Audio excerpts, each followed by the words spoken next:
Terima kasih atas kesempatan yang diberikan kepada kami kelompok 1. Di sini kami akan mempresentasikan hasil praktikum kami dengan percobaan yang pertama, yaitu isolasi dan hidrolisis karbohidrat pada uji filling, di mana pengujian untuk aldehida dan gula pereduksi. Tujuan dari percobaan tersebut adalah mengidentifikasi sifat-sifat umum berbagai jenis karbohidrat dengan uji kualitatif atau uji filling. Latar belakang, karbohidrat didefinisikan sebagai derivat aldehid atau keton dari alkohol polihidroksi atau senyawa yang menghasilkan senyawaan derivat yang serupa pada hidrolisis dengan rumus umum CnH2OM. Oleh karena itu, karbohidrat sering disebut polihidroksi aldehid atau aldosa atau polihidroksi ketosa. Bila suatu karbohidrat sudah tidak dapat dihidrolisis menjadi senyawa yang lebih sederhana atau menghasilkan karbohidrat lain, maka karbohidrat ini disebut monosakarida atau gula sederhana. Berdasarkan sifat gugus fungsional aldehida dan keton, maka monosakarida terbagi menjadi dua kelompok, yaitu aldosa dan ketosa. Aldosa merupakan gula pereduksi, yang berarti bahwa gugus aldehida dapat dioksidasi menjadi gugus asam karboksilat. Ketosa bukan gula pereduksi, tidak mudah teroksidasi dengan oksidator lemah, kecuali pada fruktosa yang walaupun merupakan suatu ketosa, tapi merupakan gula pereduksi. Disakarida merupakan karbohidrat yang tersusun dari dua satuan monosakarida, yang terikat oleh suatu ikatan glikosida, contohnya laktosa dan sukrosa. Laktosa atau gula susu terdapat dalam susu, terdiri dari monosakarida D-galaktosa dan D-glukosa, merupakan gula pereduksi karena mengandung gugus aldehida bebas. Sukrosa adalah disakarida paling banyak dijumpai, yaitu gula tebu atau gula pasir, terdiri atas monosakarida glukosa dan fruktosa. Jadi tidak mengandung gugus aldehida bebas. Oligosakarida merupakan karbohidrat yang pada hidrolisisnya menghasilkan sampai 10 satuan monosakarida. Alat dan bahan. Di sini alat yang digunakan yang pertama yaitu gelas kimia, 3 tabung reaksi dan rak, gelas ukur, spatula logam, dan kaca arloji. Sedangkan bahan yang digunakan, karena bahan ini akan dibagi menjadi dua karena membuat larutan filling pertama dan larutan filling kedua. Jadi pada larutan filling pertama, bahan yang digunakan yaitu 7 gram tembaga sulfat dan 100 ml air suling. Sedangkan pada larutan filling kedua, bahan yang digunakan yaitu 35 gram kalium natrium tartrat, 10 gram natrium hidroksida, dan 100 ml air suling. Kemudian glukosa, sukrosa, dan asam sitrat. Sini saya akan melanjutkan presentasi pada percobaan 1, yaitu pada diagram alir sampai pada lampiran. Selanjutnya diagram alir. Pertama diagram alir pada percobaan 1, larutan filling 1 dan filling 2. Pertama itu disiapkan larutan filling 1 dan filling 2, kemudian dicampur dan dilarutkan kedua larutan tersebut. Setelah kedua larutan itu dicampurkan, kemudian disiapkan 3 buah tabung reaksi. Setelah disiapkan 3 buah tabung reaksi, dimasukkan sedikit glukosa pada tabung 1 dan sukrosa pada tabung 2 dan 3, dan ditambahkan asam sitrat pada tabung 3. Kemudian setelah ditambahkan glukosa, sukrosa, dan juga asam sitrat, kemudian ditambahkan air suling dan dilarutkan. Setelah itu disiapkan gelas kimia berisi air panas dan dilarutkan tabung 3 pada gelas kimia yang berisi air panas tersebut selama minimal 2-3 menit. Setelah itu dikeluarkan dari penangas ketika ketiga tabung reaksi tersebut sudah dingin. Setelah itu ditambahkan reagen filling pada ketiga sampel tersebut. Setelah itu dipanaskan ketiga sampel hingga menunjukkan warna yang berbeda dan dikeluarkan. Dan hasil yang didapatkan. Kemudian selanjutnya hasil pengamatan, teman-teman bisa lihat pada bisa lihat pada PPT ada hasil pengamatan. Jadi yang pertama, perlakuan pertama itu disiapkan larutan filling 1 dan filling 2, dan hasil pengamatan itu filling 1 terdapat larutan berwarna biru encer dan filling 2 itu larutan tidak berwarna. Selanjutnya perlakuan kedua itu dicampur dan dilarutkan kedua larutan ke dalam gelas ukur, dan hasil pengamatannya itu larutan berubah warna menjadi biru pekat. Perlakuan yang ketiga itu disiapkan 3 tabung reaksi. Jadi ada tabung 1, tabung 2, dan tabung 3. Perlakuan yang keempat itu dimasukkan sedikit glukosa pada tabung 1 dan sukrosa pada tabung 2 dan 3. Dan hasil pengamatan glukosa serbuk berwarna putih dan sukrosa serbuk berwarna putih. Selanjutnya perlakuan yang kelima itu ditambahkan asam sitrat pada tabung 3 dan hasil pengamatan itu serbuk putih. Perlakuan yang keenam ditambahkan air suling pada ketiga sampel dan dilarutkan. Hasil pengamatannya yaitu larutan tak berwarna.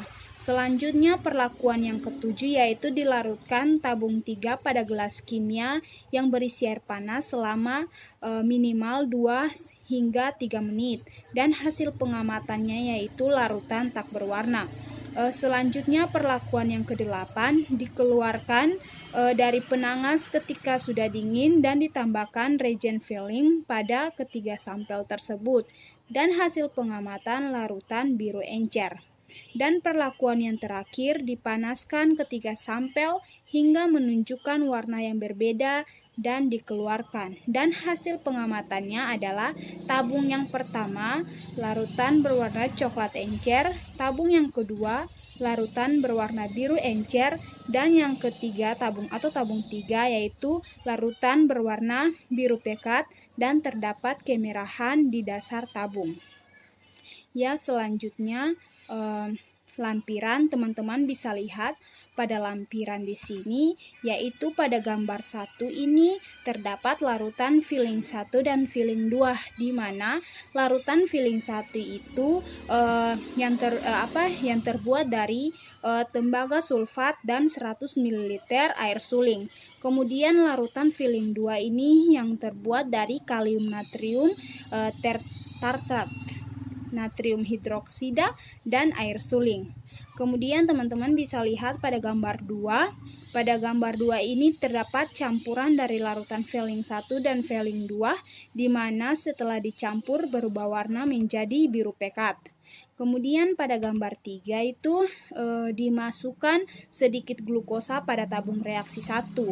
Dan selanjutnya pada gambar 4 itu dimasukkan sukrosa pada tabung reaksi 1 dan 2. Dan gambar 5 ditambahkan asam sitrat pada tabung reaksi 3. Dan gambar yang keenam teman-teman itu dimasukkan air suling pada ketiga tabung.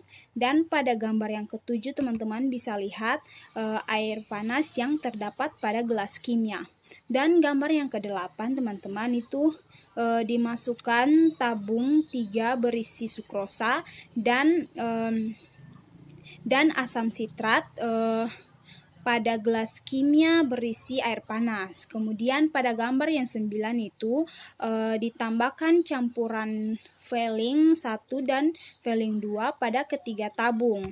Kemudian pada gambar yang ke-10 itu terjadi perubahan warna menjadi biru encer pada ketiga tabung dan dimasukkan ke dalam gelas kimia yang berisi air panas. Kemudian ada gambar 11 dan 12 itu teman-teman bisa lihat pada gambar yang ke-11 itu setelah direndam dengan air panas, perubahan warna yang dapat dilihat pada terakhir, di mana tabung 1 itu berwarna kecoklatan, tabung 2 itu berwarna biru encer, dan tabung 3 itu berwarna biru pekat, dan terdapat warna merah pada dasar tabung. Ya, demikianlah presentasi saya. Terima kasih. Terima kasih atas kesempatannya. Perkenalkan, nama saya Wasanaria Tajudin, 2019-41016. Di sini saya akan melanjutkan presentasi dari pemateri berikutnya, di mana saya pada bagian pembahasan. Oke, langsung saja. Di dalam pembahasan dalam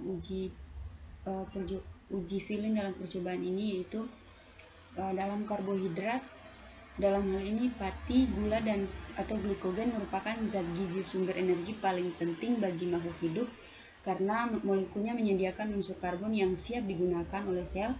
Kemudian secara kimia, karbohidrat ini dapat definisikan sebagai turunan aldehid atau keton dari alkohol polihidrik atau karena mengandung gugus hidroksi lebih dari satu, atau sebagai senyawa yang menghasilkan turunan tersebut apabila dihidrolisis. Selanjutnya, sifat-sifat kimia karbohidrat berkaitan dengan gugus fungsional yang terdapat dalam molekul, yaitu gugus hidroksi, gugus aldehid, dan gugus keton. Ada beberapa sifat kimia karbohidrat dapat digunakan untuk mengidentifikasi dan membedakan senyawa karbohidrat yang satu dengan yang lainnya. Percobaan kali ini dilakukan pengujian karbohidrat dengan uji kualitatif, yaitu uji feeling yang sudah dijelaskan sebelumnya. Uji feeling ini digunakan untuk menguji kandungan gula tereduksi dalam suatu sampel. Pengujian ini didasarkan pada keberadaan gugus aldehid atau keton bebas. Reagen feeling ini dibagi menjadi dua, yaitu feeling A dan dimana terbuat dari tembaga 2 sulfat, dan feeling B itu terbuat dari KOH dan natrium kalium tartat. Larutan feeling akan bereaksi dengan monosakarida dan disakarida yang memiliki gugus aldehid atau keton bebas, sehingga tidak bereaksi dengan sukrosa yang tidak memiliki gugus aldehid atau keton bebas. Selanjutnya itu dalam pembahasan ini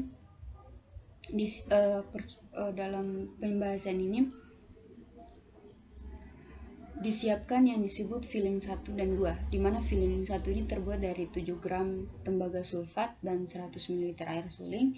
Feeling 2 terbuat dari 35 gram kalium natrium tartat, 10 gram natrium hidroksida, dan 100 ml air suling untuk diuji. Untuk diuji, kedua larutan ini dicampur sehingga tembaga dan ion tartat tadi itu bereaksi terhadap membentuk kompleks biru tua atau biru pekat. Rasio pencampuran volumetrik adalah 1:1 ion tembaga. Masuk kompleks ini mudah direduksi oleh banyak senyawa produksi. Ini adalah cara kerja pada percobaan ini. Selanjutnya itu teman-teman bisa dilihat ini adalah reaksi yang pencampuran antara feeling 1 dan feeling 2 tadi. Kemudian umumnya reagen feeling ini digunakan untuk menguji gula pereduksi. Untuk ini reaksi glukosa dan sukrosa dengan reaksi feeling dibandingkan 3 tabung reaksi. Digunakan untuk yang pertama itu beberapa glukosa ditambahkan pada tabung pertama. Kemudian disebut sakarida glukosa adalah monosakarida atau gula tunggal. Bisa dilihat ini adalah struktur dari glukosa sendiri. Kemudian untuk tabung kedua itu kedua tabung antara tabung 2 dan tabung 3 itu tabung reaksi lainnya itu ditambahkan sukrosa yang juga dikenal sebagai gula rumah tangga. Ini adalah disakarida atau gula ganda. Ini terbuat dari glukosa dan fruktosa yang dihubungkan oleh ikatan glikosidik. Bisa dilihat pada struktur ini, di mana ini merupakan struktur dari sukrosa yang terbuat dari glukosa dan fruktosa yang dihubungkan oleh ikatan baru yang disebut sebagai ikatan glikosidik. Selanjutnya tabung reaksi ketiga tadi itu di sejumlah kecil asetat itu ditambahkan asam sitrat, itu juga ditambahkan. Kemudian semua sampel dilarutkan dalam beberapa air suling, ditambahkan beberapa aquades. Kemudian selanjutnya gelas diisi dengan air panas mendidih dan tabung reaksi yang berisi sukrosa dan asam sitrat dipanaskan selama minimal 2 hingga 3 menit. Itu tabung yang ketiga tadi itu dilarutkan pada air panas yang mendidih. Kemudian sampel dapat dikeluarkan dari penanas air ketika sudah dingin. Kemudian reagen filling campuran filling tadi itu ditambahkan pada ketiga tabung. Selanjutnya semua sampel dipanaskan dalam gelas kimia dengan air panas. Hasil positif ditunjukkan dengan adanya endapan tembaga satu oksida yang dapat menunjukkan warna yang berbeda pada akhir sampel dapat dikeluarkan dari penangas air panas. Glukosa memberikan hasil positif karena memiliki gugus aldehida dalam keadaan terbuka. Bisa dilihat bentuk rantai pada gugus aldehid tadi, glukosa. Itu sebabnya reaksi ini juga dapat digunakan untuk menguji aldehida. Sukrosa tidak bereaksi karena cincin glukosa tidak dapat terbuka karena ikatan glikosidik jadi bukan gula produksi dan hasilnya negatif. Sampel ketiga itu yang mengandung sukrosa dan asam sitrat tadi itu telah bereaksi. Hal ini disebabkan ikatan glikosidik karena dapat dipecah dalam kondisi kota. Dengan cara ini semua disakarida dapat dipecah menjadi monosakarida kemudian memberikan hasil positif. Bisa dilihat struktur dari monosakarida yang dapat dipecah yang bisa dibentuk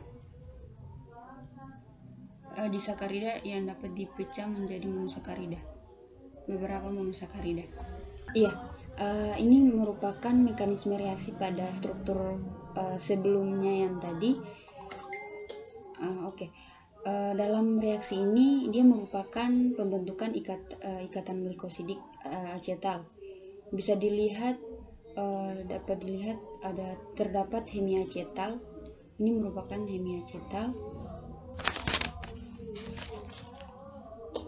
hemiacetal dan terdapat juga alkohol, di mana kita diibaratkan bahwa OH ini dia membawa OH ini. Sehingga OH ini dia akan menarik OH pada alkohol. Dia akan menarik dan akan membentuk satu molekul air, atau satu molekul air ini akan melepas sehingga membentuk formasi asetal. Ini formasi asetal pada struktur ini, dimana OH dimana ini merupakan acetalnya, C ini merupakan acetalnya,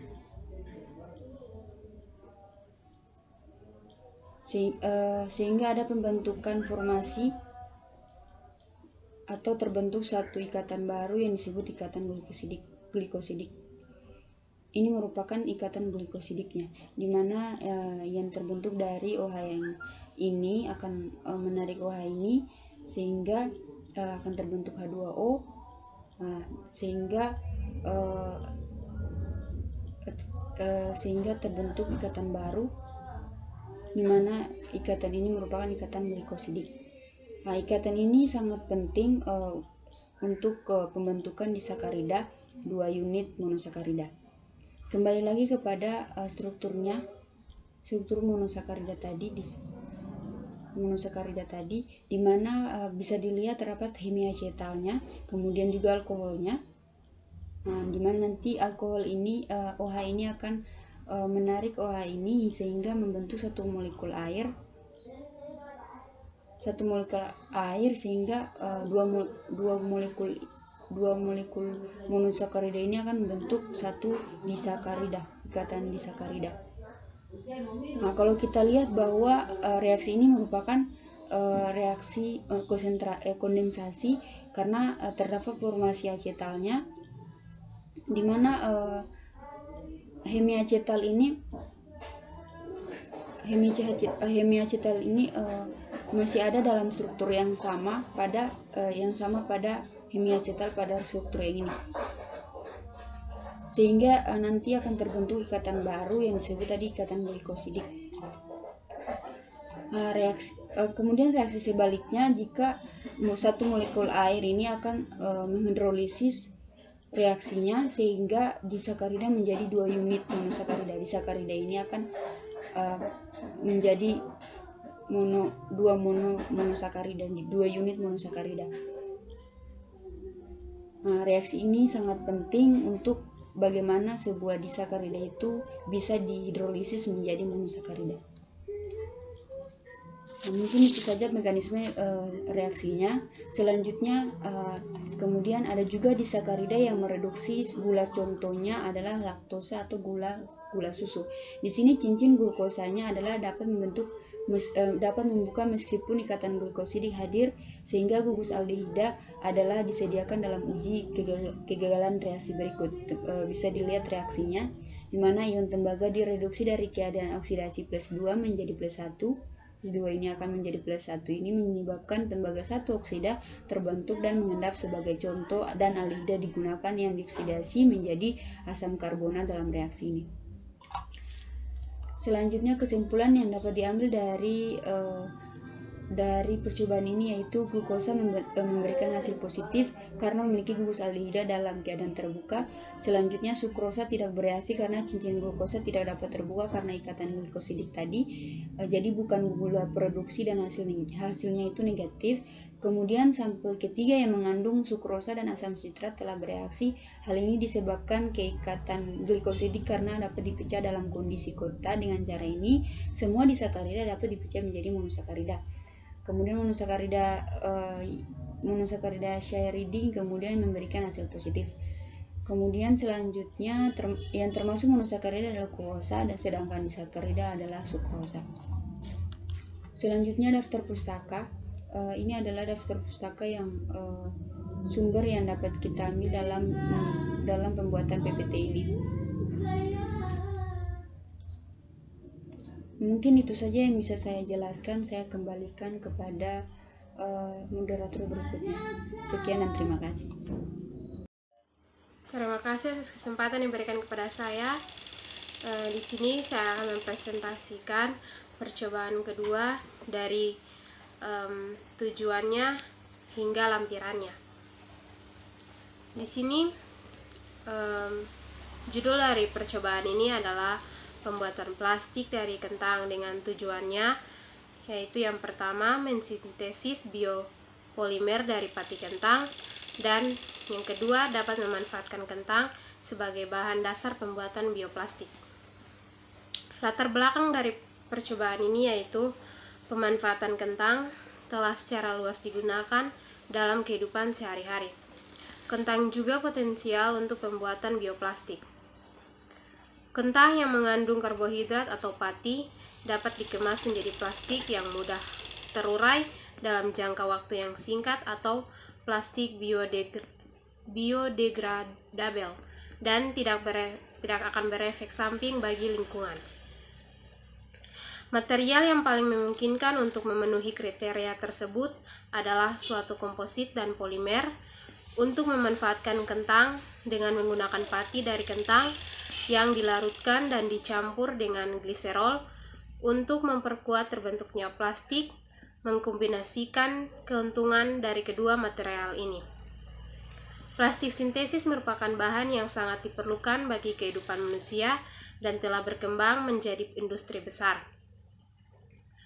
Bahan kemasan yang berasal dari polimer beberapa keunggulan, yakni fleksibel atau mengikuti bentuk produk, transparan, tidak mudah pecah, dapat dikombinasikan dengan kemasan lain.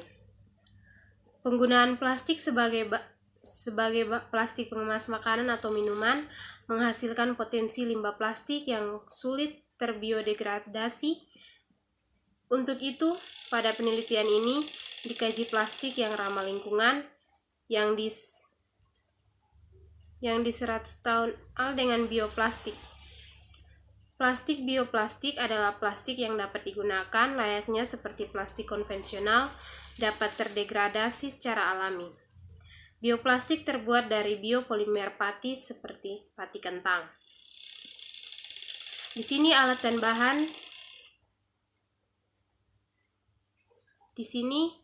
dan bahan yang digunakan adalah alatnya 1 parutan, mortar dan pestle, gelas ukur, saringan, gelas kimia, batang pengaduk, cawan petri, oven, pembakar bunsen, dan pipet tetes.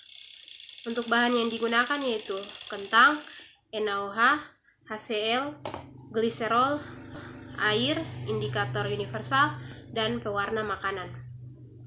Selanjutnya yaitu diagram alirnya.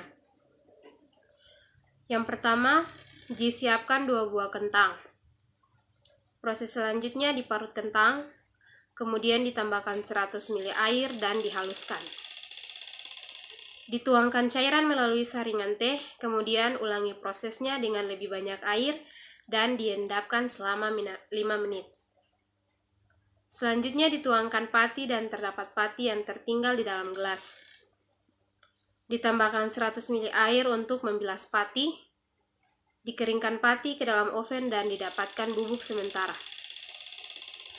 Ditambahkan 25 ml air dan 3 ml HCl dengan konsentrasi 0,1 m untuk 2,5 gram pati.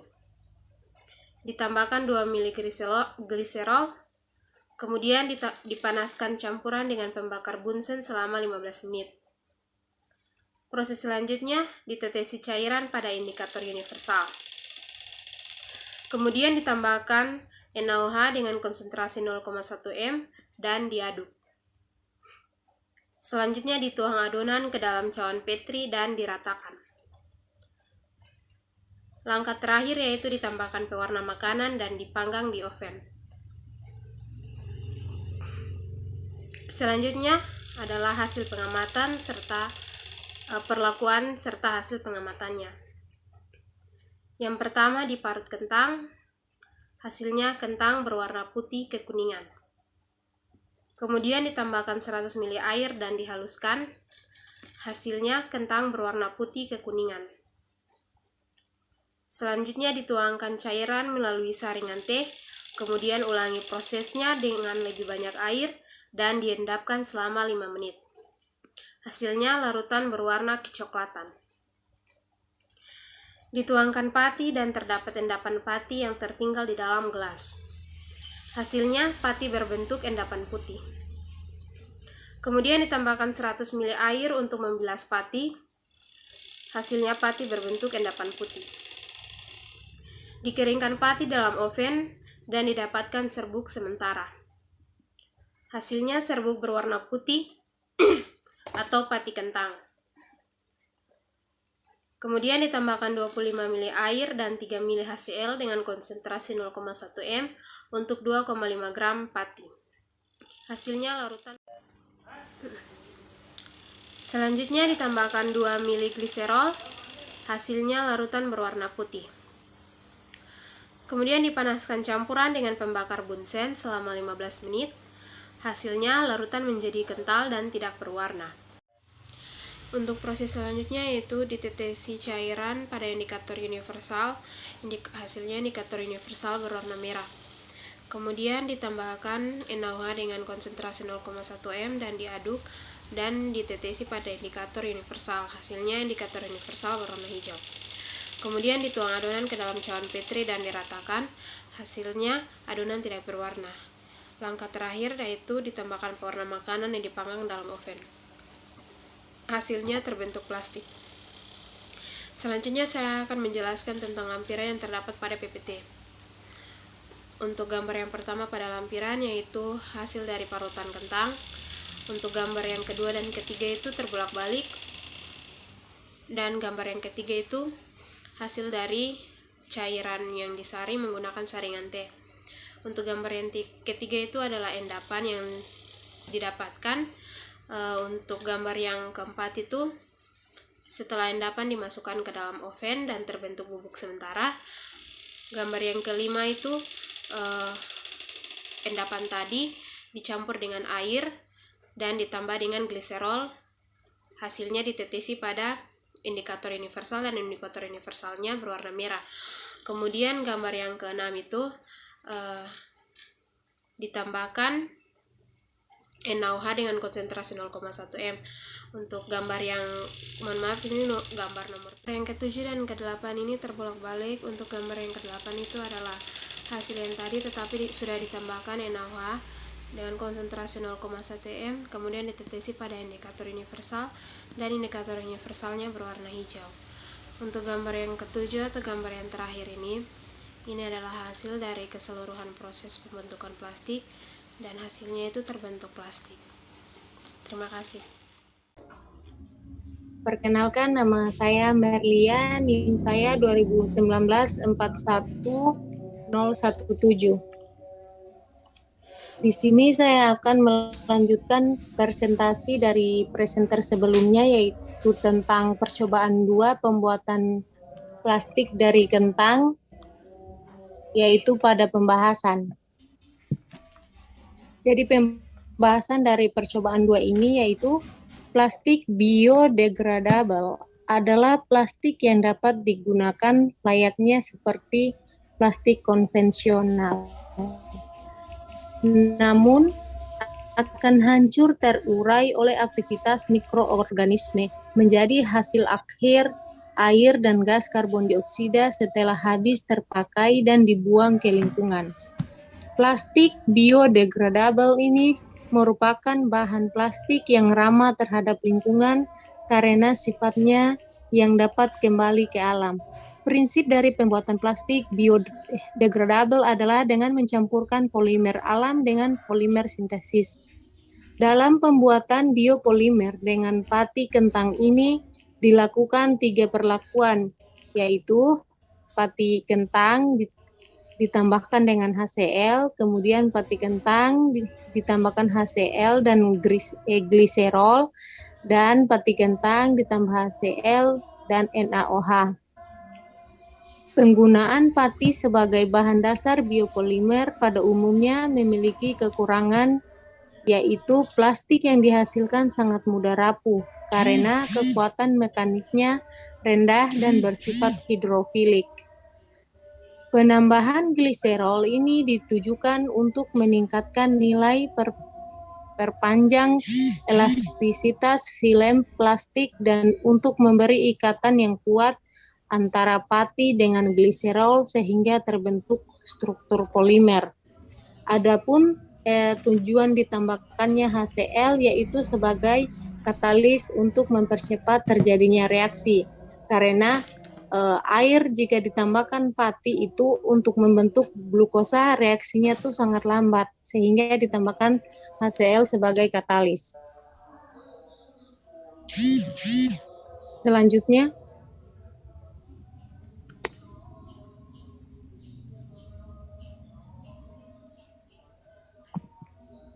pengaturan pada pH normal bertujuan agar ikatan polimer terjadi secara sempurna, yaitu pada percobaan larutan diteteskan pada indikator universal yang awalnya berwarna merah. Artinya larutan itu bersifat asam, sehingga ketika ditambahkan NaOH berubah menjadi hijau, yang artinya larutan tersebut sudah mencapai pH netral. Kemudian penambahan polimer sintesis ini bertujuan untuk membuat plastik yang dihasilkan lebih tahan air dan kekuatan tariknya cukup tinggi. Pati terdiri dari rantai panjang molekul glukosa yang bergabung yang mengandung 2 polimer amilosa yang lurus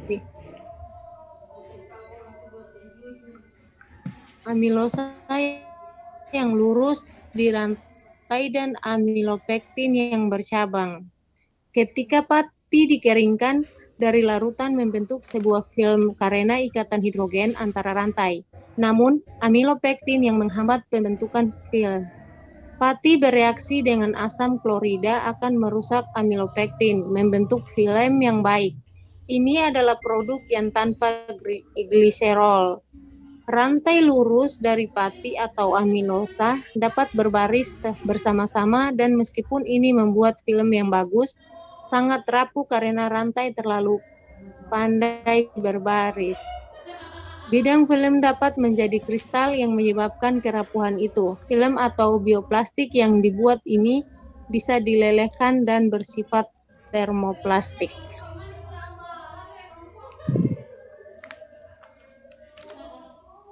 Selanjutnya,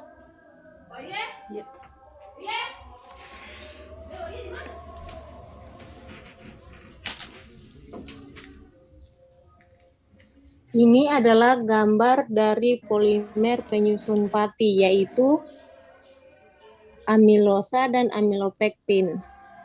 Yang gambar di atas itu amilopektin, yang dimana amilosa terbentuk dari molekul-molekul glukosa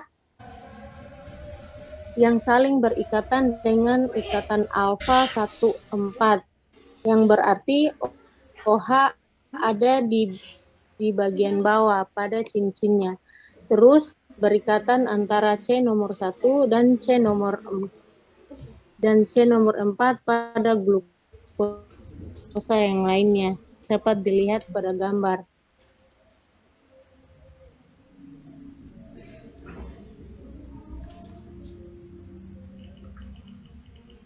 Amilosa sendiri ikatannya itu linear atau lurus. Sebenarnya ada cabangnya tetapi sedikit sehingga kita bisa mengabaikannya. Karena ikatannya yang alfa 1,4 ini sekonfirmasinya secara fisik molekul-molekulnya tersusun membentuk suatu heliks. Di dalam pati terdapat sekitar 25% amilosa, selebihnya itu amilopektin. Adapun amilopektin itu merupakan molekul yang cukup besar dan sangat bercabang. Ikatannya itu alfa 1,4 pada rantai utamanya. Dan rantai lurusnya itu alfa 1,6.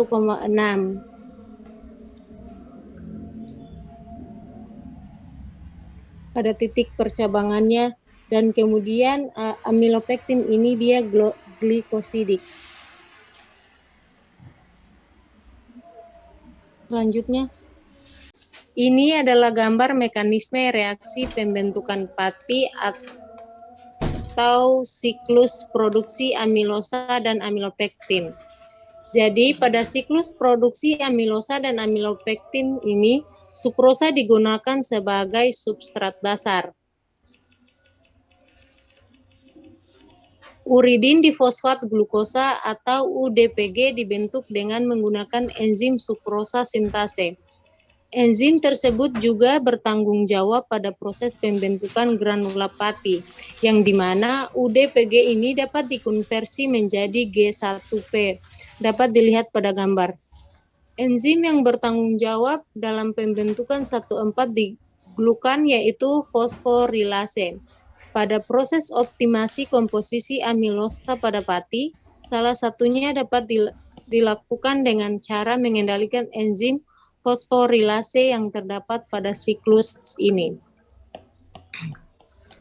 Kemudian pada proses pembentukan granula pati, yang dimana granula pati ini tersusun dari lapisan-lapisan kristalin yang dapat terbentuk dari percabangan tergugus pada rantai amilopektin. Kemudian lapisan ini berselang-seling dengan lapisan non-kristalin dari rantai amilosa. Adapun pada percobaan ini, pati dicampurkan dengan air sambil diaduk kemudian dipanaskan sehingga dapat terjadi gelatinisasi. Gelatinisasi yang dimaksud yaitu proses yang merusak keteraturan susunan granula pati secara fundamental. Jadi ketika kita panaskan sambil diaduk, maka molekul air tambahan bisa masuk di sela-sela rantai. Itu dapat memutus ikatan hidrogen antara rantai pati dan membentuk hidrasi di sekeliling molekul-molekul yang dipisahkan. Kemudian air yang terimbibisi itu disebut air hidrasi. Air hidrasi yaitu air yang tertahan dalam kapiler dan rongga gel atau jaringan tersebut sehingga dapat terbentuk plastik. Selanjutnya,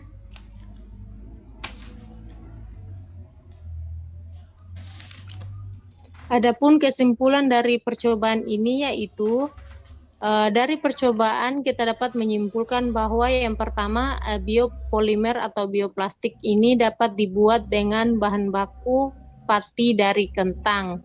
Kemudian kesimpulan yang kedua yaitu kentang dapat dimanfaatkan sebagai bahan pembuatan bioplastik yang ramah lingkungan. Selanjutnya, Ini adalah daftar pustaka yang kami gunakan.